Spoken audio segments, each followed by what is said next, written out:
Hey, Star Fam, welcome or welcome back. My name is Laura Black, and this is Blacklight Astrology. Today, we're talking about the Jupiter-Venus synodic cycle. Jupiter and Venus, this actually happened yesterday. I'm recording this on August 12th, and I meant to record it on Sunday, which was a couple days ago. But at the end of Mercury retrograde, Mercury was retrograding in my world. And the Venus-Jupiter conjunction in Cancer, which is emotional energy, had me all up in my feels, and it's been a really rough couple of days. So I put this off, but I still think it's worth talking about. And I'd like to give you some dates to look forward to over the coming year to kind of apply this cycle in your life, to understand what this synodic cycle is really about, trying to teach us and understand how it'll unfold for you. So, what is a synodic cycle, first of all? Well, in astrology, when we're talking about a synodic cycle, we're talking about the cycle of a single or multiple planets dancing around the sun together. In this case, I'm talking about these two planets, Venus and Jupiter, starting from the point at which they are conjunct from the Earth's perspective, which was August 11th, yesterday, and until they move around and come back together again, which usually takes approximately 1.5 years, depending on when Venus is retrograding. If there's a Venus retrograde in the middle of that cycle, it'll take a bit longer. The Greek word synodos is a compound of syn, which means together, and horos, which is about traveling or finding a way, a path forward. So when we talk about a synodic cycle, we're talking about these two planets that are traveling together. It's a dance. Technically, all of astrology is talking about various dances between these multiple planets, these parts of ourselves or reflections of parts of ourselves on this planet. In this case, we're talking about the two sweethearts, the benefic planets. Benefic as in beneficial. These are the planets that bless. They kiss us as they pass over, as they interact with parts of our charts. Venus is known as the lesser benefic and Jupiter as the greater benefic. And you might recognize that, Venus is quite small and Jupiter is the biggest planet in the solar system. And so there is a component of the lesser of Venus and the greater of Jupiter as referring to their size, very simply. But there's also something to understand about Venus and Jupiter, the lesser and greater benefics, relating to time. Venus is the lesser benefic, as in she travels quickly, takes less than a year for her to get around the sun, and the blessings, the sweetness, the yum factor, as my teacher always calls it, that she brings along takes less time to be applied to our lives, less time to show up. So she's kind of quick. But Jupiter, on the other hand, the greater benefic, takes a greater amount of time and a greater amount of integration to receive and feel the blessings that he brings. I like to think of Venus as that contact that you have that is really sweet. For some reason, there's just a good vibe there, whether it's a friend, a neighbor, somebody that you just run into in your world, that somehow you guys just kind of like each other. There's a camaraderie there. There's a sweetness when Venus comes around. She's like your favorite outfit and your most delicious treat. She's the things that you really value and find beautiful and attractive. And there's a delightfulness about her. There's a sort of diplomacy. So she knows her social graces. When it comes to Jupiter, on the other hand, the greater benefic, we have to consider a couple of things. He is lucky, but one of my favorite quotes I've ever heard about Jupiter is Jupiter will break your heart if you only ever associate him with luck and benevolence. I believe that was Virginia Rose Astrology. She's amazing. Um, yeah, Jupiter he's a magnifying glass. So even though he is lucky, he's not pure luck. He's simply going to expand whatever is there. The gas giant will make a gas giant out of whatever he interacts with in our charts. So, I read for a client today actually who is having their Jupiter return. And when you think of a Jupiter return, which happens once every 12 years, your first impulse as a young budding astrologer is to say, oh, it's your lucky year. But you have to consider what is Jupiter doing in that person's chart.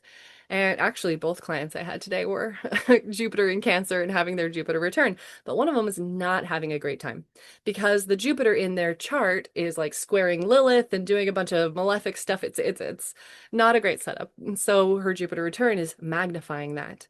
Whereas the other client I had today with her Jupiter return happening right now is having a grand old time, and her Jupiter setup in her natal chart is a lot more auspicious. But Jupiter's first task is to expand things. If we understand that Jupiter rules Sagittarius and anciently it ruled Pisces, so we can still apply this to Pisces codes, Sagittarius is like a college professor.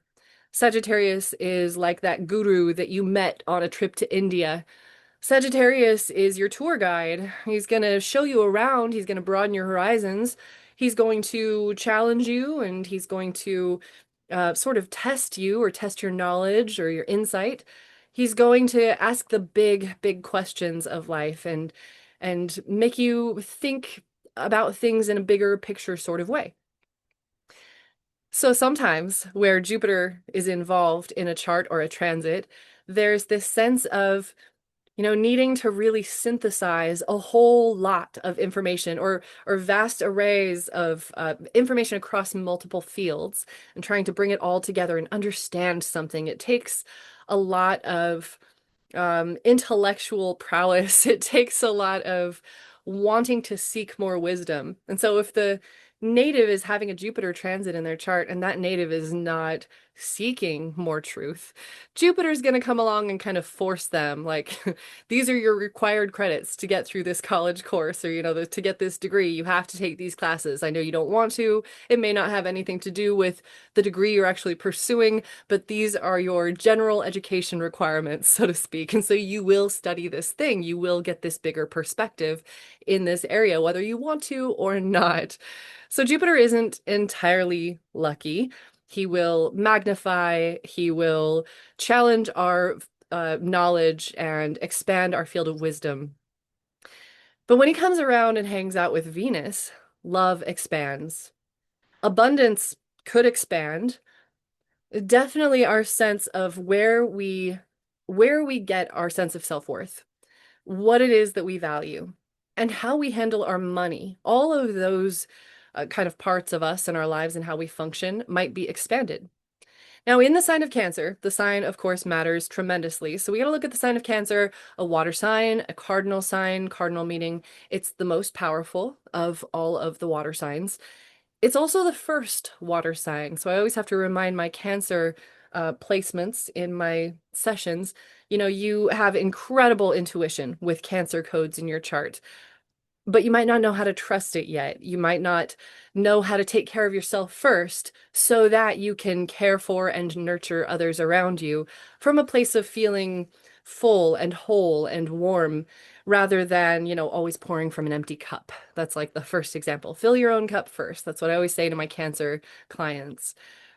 So when Jupiter and Venus come together in the sign of Cancer, it's wise to consider your moon placement in your personal chart, first of all, because the moon rules the sign of Cancer. So, for example, under this synodic cycle of Jupiter, Venus in the sign of Cancer, I've seen a lot of clients who've been having a great time. I had a friend who told me today under this conjunction that she signed on her brand new house and she's so excited. And, there's this, like really good news opening up like that. But personally, my moon in my natal chart is terribly afflicted, terribly compromised, and it's been extraordinarily difficult few days for me, and I have been so in my feels.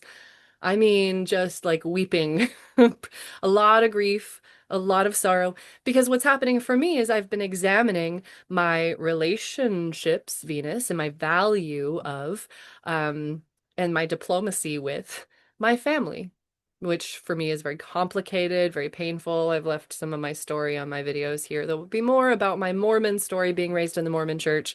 Family is extremely complicated for me.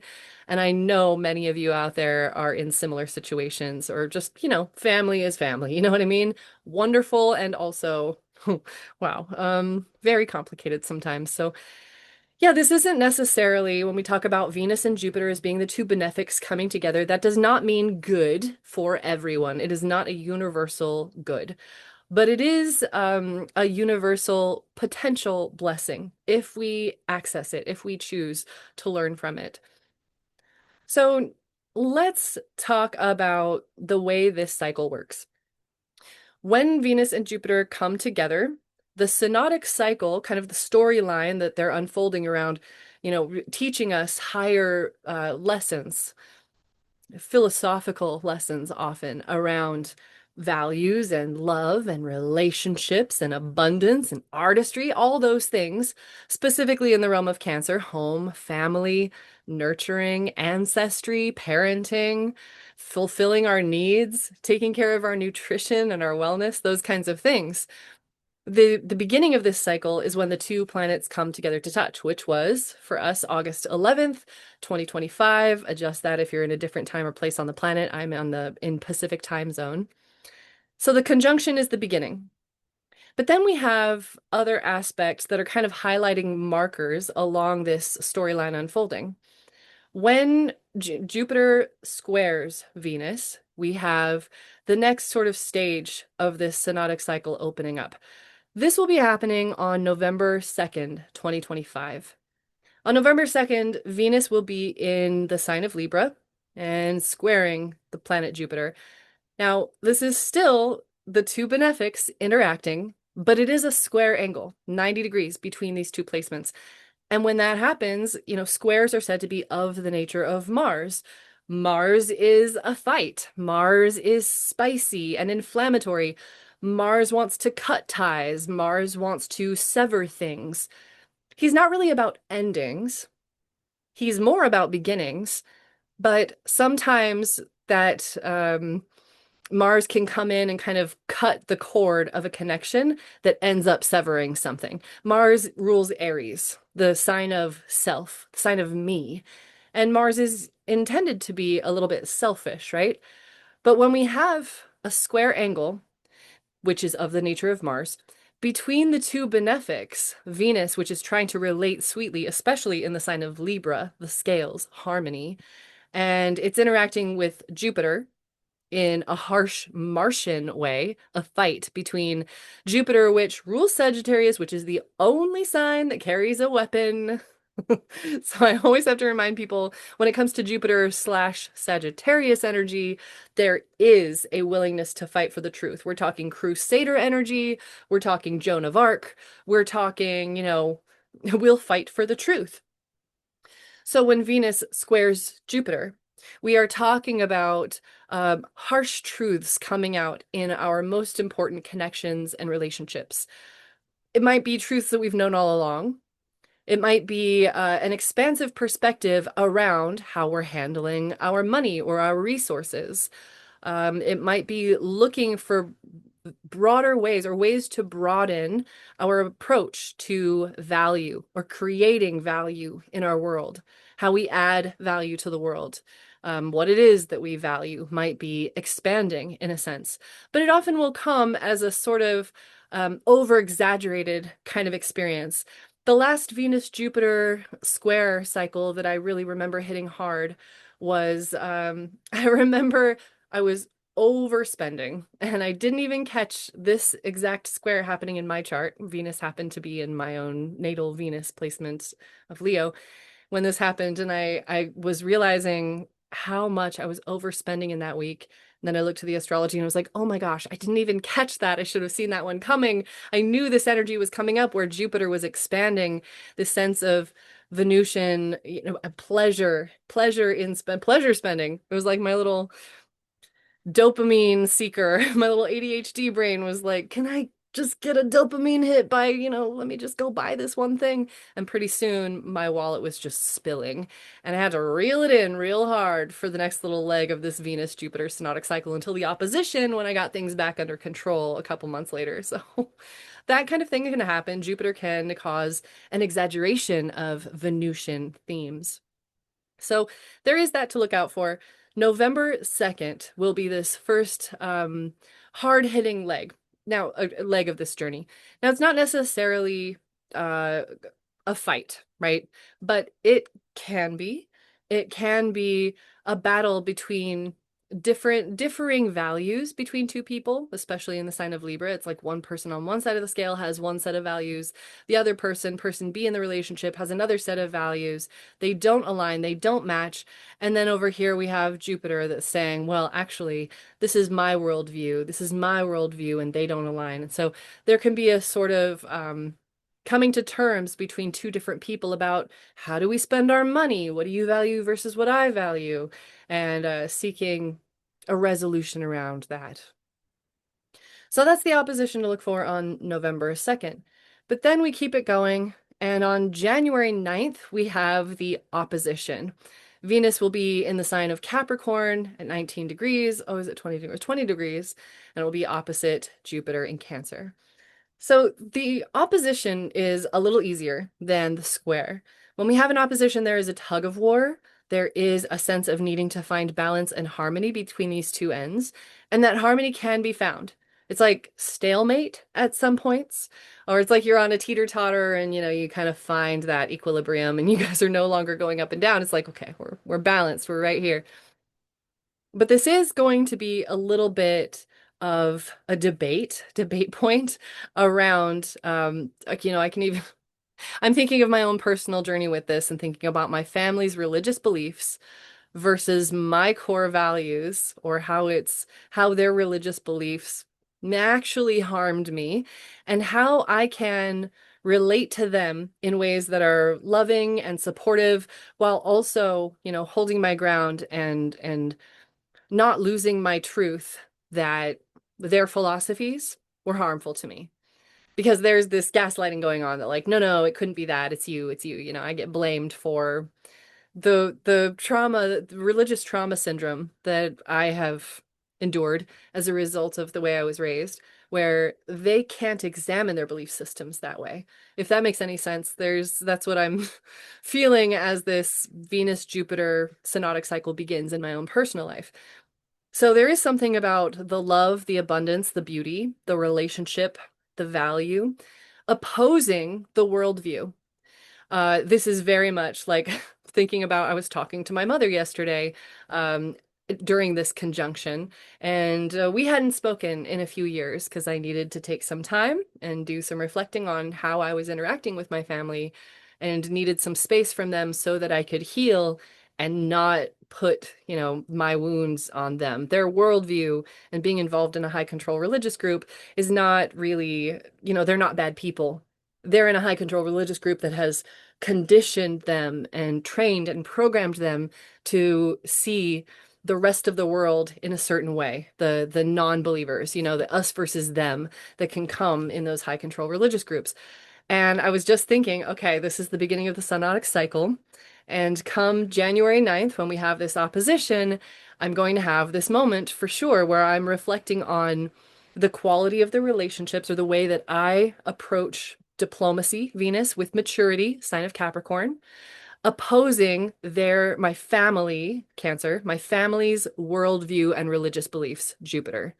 So if that's making any sense, that is the subject matter that I'm counting on witnessing an evolution around and having a lot of life lessons around through this synodic cycle. And there will be some kind of peak moment of perspective about how I relate and the quality of my relating and diplomacy and kindness versus how their worldview has affected me emotionally and my development and my life. So we'll see what emerges there. Then we have another what? Waning square will come up. This is the closing square of the cycle that will evolve on March 18th, 2026. So here we approach with Venus in the sign of Aries, and it's coming up to perfect the square to Jupiter on March 18th. Now, Venus in Aries, we know, is at its detriment. Venus rules Libra, the opposite of Aries. Venus in Aries can feel like love is a battlefield. It can be drawn to high conflict situations, but it's also incredibly, incredibly talented. Venus in Aries, ugh, I think I'm going to sign up for that in my next lifetime. I don't mind a little spice and conflict in my relationships, but man, wouldn't it be great to just pick up a skill and be so fast and so good at it? And if you're not, who cares? You just move on. So awesome. It's one of my favorite things about Venus and Aries. You guys are confident and strong, in general. Of course, it's not universally true. You got to know the whole chart. But Venus in Aries has its strengths for sure. There's just like a sex appeal. There's a confidence appeal at least with Venus and Aries. But you throw in the square to Jupiter, and what do you got? You've got that expanded emotions, hyper emotional, conflicting with the Venusian quality of value around self. What about me? That kind of thing. And like, are you ever going to consider my feelings in this connection? That's the sort of conflicted side of this square that could emerge. And this is the final stroke of I want to say insight because Jupiter does often offer us quite a bit of foresight and insight and oversight and hindsight. Jupiter gives us all the sight from that high up. I like to think of Jupiter as taking us up into a hot air balloon and surveying the landscape and getting this big picture perspective. So at this point, and this is March 18th, Jupiter square Venus, that final square before the synodic cycle restarts, which will happen in June. We have this expansion and examination through an emotional lens, Cancer, around how we value ourselves, our relationship with ourself, in relation to Jupiter and Cancer. In my case, the obvious thing is how do I relate to myself as a result of my family and my religious upbringing and the impact that that had on me? This one layer of what I'm sure will come up for me to examine and understand and move through and incorporate in my life during this transit. And then finally, they come all the way together again on June 9th. And here's the magic. Oh, I love this piece. Oh, wait, where did I just go? Brought it back to today. Let me fast forward. Okay, so June 9th of 2026, these two planets are coming together for their next synodic cycle reset, but it's in the sign of Cancer again. That is not normal. That is much less frequent. It happens every so often, depending on whether the Jupiter-Venus synodic cycle had a Venus retrograde inside of it or not. This time around, from this Jupiter-Venus conjunction to the next one on June 9th of 2026, there is no Venus retrograde. So it's the shorter end of the cycle. It's a quick cycle. And because of that, it started in Cancer at 14 degrees. That's where it was yesterday. But it's going to rejoin again in the sign of Cancer. So my Cancer placements out there, this is your lucky year. Again, it's always in the context of the whole chart. So if you've got big Cancer placements and you're over here scratching your head like, what is she talking about? No, it's not. I'm suffering. I'm struggling. Know your chart. Get your chart out, see what is happening in your Cancer codes and what those planets are doing. Are they interacting with other parts of your chart? Are there squares? What houses are they in? Are there other, asteroids involved, like Black Moon Lilith or things like that? And if you don't know, I happen to know a really good astrologer. You can book at my site, black-light-astrology.com. Ha! Shameless plug. All right. Whatever. This is my channel. So this is really great. Venus, Jupiter, hugging and kissing in the sign of Cancer twice in 1 year. Spectacular. So let me go over those dates one more time for you. Quick little overview.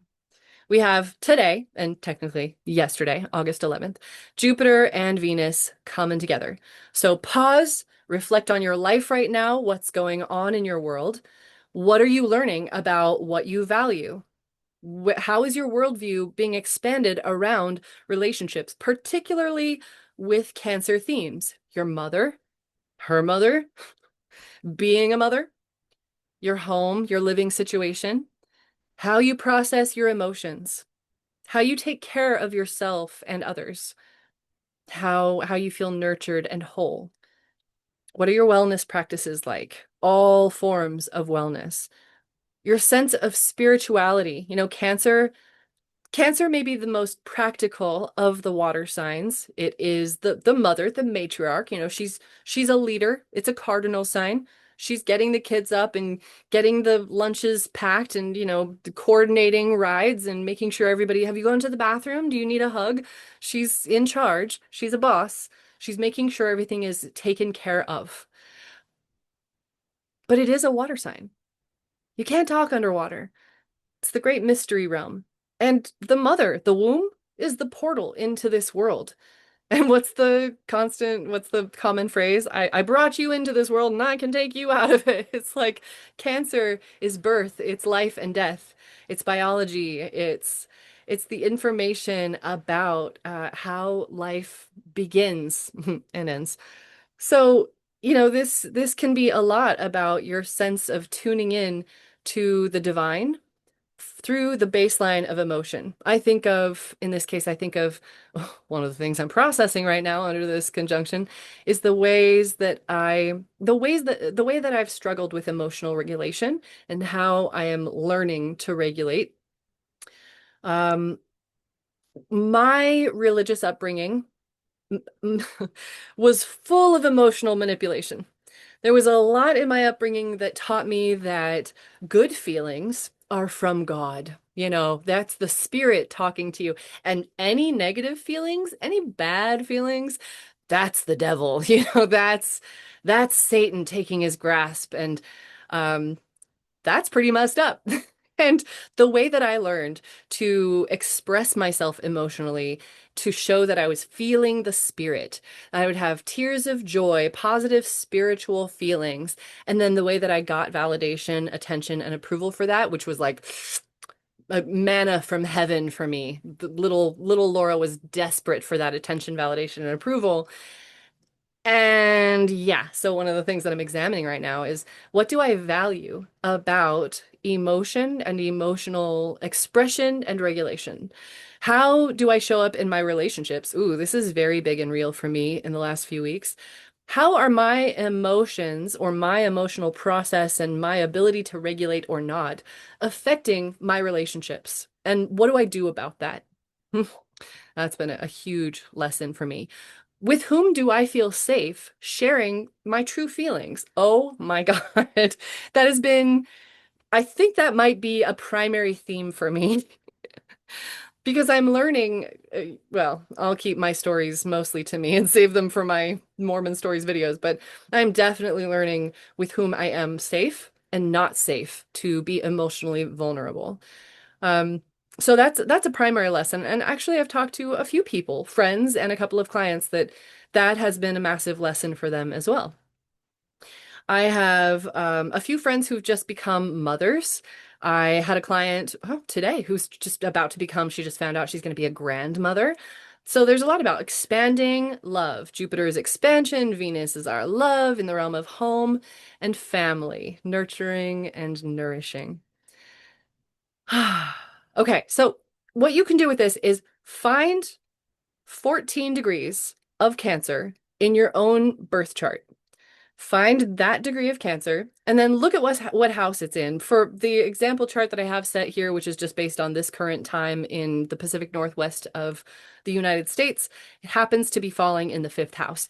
If this were my chart, I would know that this synodic cycle, these lessons, are coming in around the realm of the house of Leo, which would relate to children or the inner child. If this was my chart, I might be like getting pregnant or something. This is something where we're looking at the realm of dating. We're looking at my love life. We're looking at the things that bring me joy, my creativity, and how I want to play. Parties and fun. I would expect real good times in my life if this was in my fifth house. So find the house where 14 degrees of Cancer falls for you. And note that that's the starting point, and that's the core subject matter for this synodic cycle, because that's where Jupiter will stay through this entire dance of Venus and Jupiter together. It's extra special. I know I'm going to give you the dates here in a second again, but it's extra special because this point, 14 degrees of Cancer in the sky, happens to be where Sirius is, the fixed star Sirius. Ugh, Sirius? Now, okay, if you have ever heard of the Lionsgate portal, which most New Agers talk about being on 8/8 every year, August 8th comes around and a whole bunch of nonsense, I want to call them astrologers, but they're not really astrologers, come around talking about, oh, the fixed star Sirius and the Lionsgate portal aligns with Sirius and it's no, it doesn't. No, no, it doesn't. No, it doesn't. And maybe I'll make a whole video on why that's incorrect and how nonsensical it is and how obnoxious it is every year to have to explain to people who come up. They're like, I want to hear what you have to say today about the Lion's Gate portal. I'm talking about my yoga classes where I teach astro yoga, and people will come up and, are you going to talk about the astrology today? Are you going to talk about the Lion's Gate? And I try to be kind every time, but it's so annoying because it's not real. Because on 8/8, the sun is not aligned with the fixed star Sirius. The sun is already on into a different sign. The fixed star Sirius is at 14 degrees of Cancer. And this video is not about how incorrect that is, but I just want to point out there that the Lion's Gate is not real. But this synodic cycle is on the fixed star Sirius. And so there is a connection to that sense of, alignment with this magical fixed star and this sense of, manifestation and purpose. It's so special. That is present in this synodic cycle. It's deeply spiritual. Like whether or not you're a spiritual person, this is a cycle that's kind of tapping us in to the unknown, to the mystery realm. The fixed star Sirius is sort of associated with being a unique portal between the physical and the spiritual realms, the seen and the unseen. I've noticed in readings that people with big placements at 14 degrees of Cancer have this ethereal nature. Even like more atheistic kind of clients of mine with big placements in that realm of Cancer admit that there is something, there is this pull, this mystery, or they're like, if they are more on the atheist side of things, they want for there to be something. It's like they want to be agnostic, but maybe the rest of the chart describes somebody who's so locked into the practical, the logical, that they need more evidence. They need something more tangible to bite down on in order to, believe it. That 14th degree of Cancer is associated with tremendous power. And, if I had to pick one spot in the entire chart that sort of mimics the only movie I can think of that this is from is Spider-Man. What's this from? With great power comes great responsibility. It's that feeling. That is serious, like the epitome of serious. It's kind of this like the idea of being a mother. There's a I'm going to go back to my Mormon upbringing. It was touted to be the pinnacle of female success. Get married in the temple and make Mormon babies, And it was like it's going to be so sweet. It's going to make you so happy. There's no greater joy. It is the most powerful thing a woman can do, and it's the most wonderful thing. And not to degrade any of that. That's maybe true for many people. It's a beautiful thing. Oh, motherhood, great. Full, my hat is off to all you mothers out there, parents in general. But they don't necessarily prepare you for anything except for that. And it's like that is your whole power and responsibility.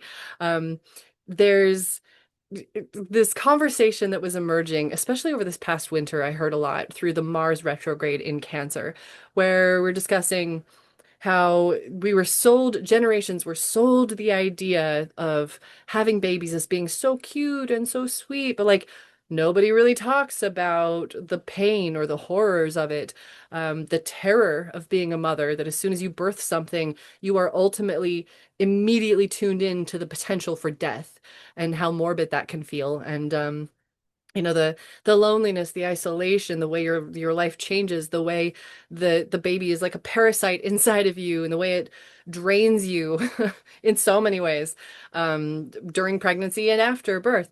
That is very like fixed star serious to me. The joys and the pains of something like motherhood, something where you're pouring out a sense of nurturing and wholeness and trying to make something grow, that is as complex as a human being.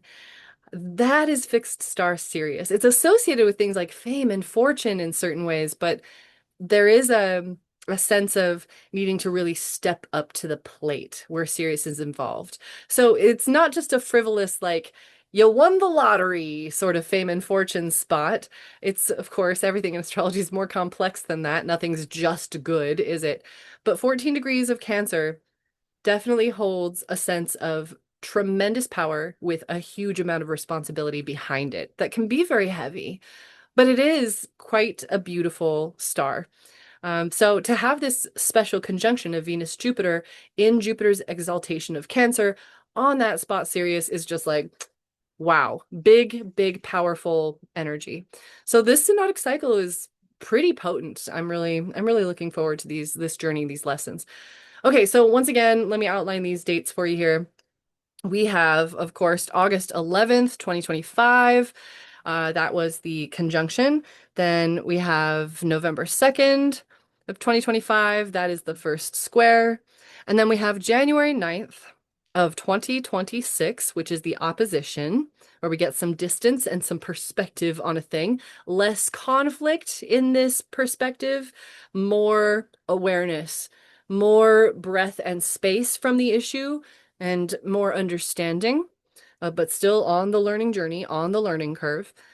March 18th of 2026, and that is the waning square. That's the final sort of closing chapter lesson before they reconvene on June 9th, 2026. And this is all set for the Pacific Northwest of the United States, so do with that we will. I chose the worst color for this, didn't I? It's all right. So these are the dates for your synodic cycle to look forward to. Now, the next time that Venus and Jupiter come together in the sign of Cancer, they'll be at 25 degrees. So you can look at the landscape of your chart, 14 degrees to 25 degrees of Cancer to understand the realms this is covering.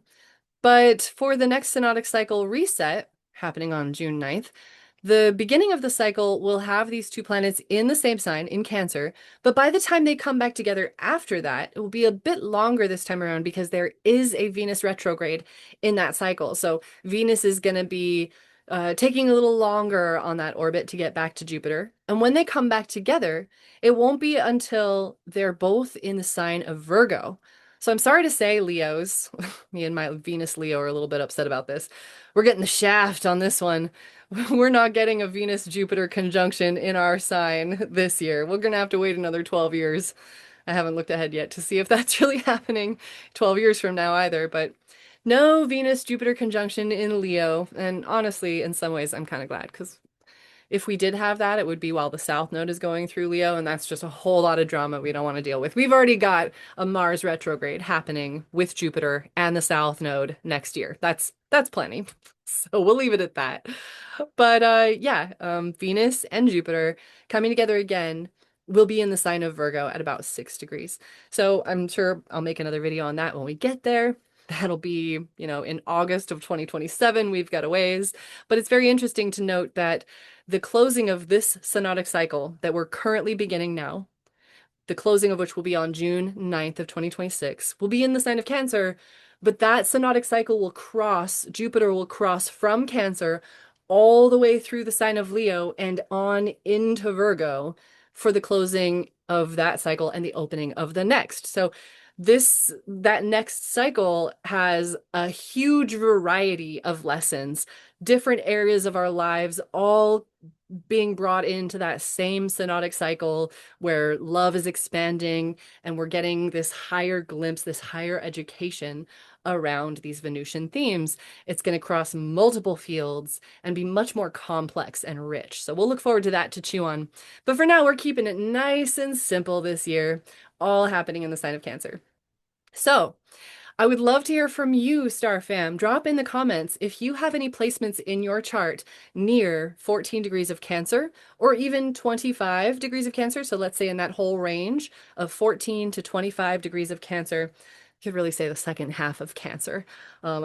Even the last 2 decans from 10 to 29, could be anywhere in there, that this synodic cycle is really affecting you. I would love to hear how you see this showing up for you in your own lives. If you want to drop a little story in the comments, I always learn so much from the stories that people share with me about these cycles. So Share your stories. Let's all learn from each other. And thank you so much, everybody, for your comments and your likes and for your subscribing.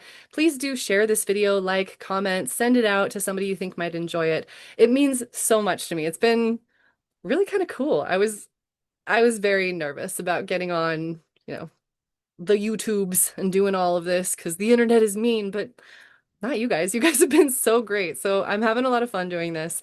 Thanks for your support. It just warms my heart and nourishes my soul. Happy Jupiter-Venus synodic cycle. I hope it's feeling great to all of you, and I will see you again in the next video. Bye.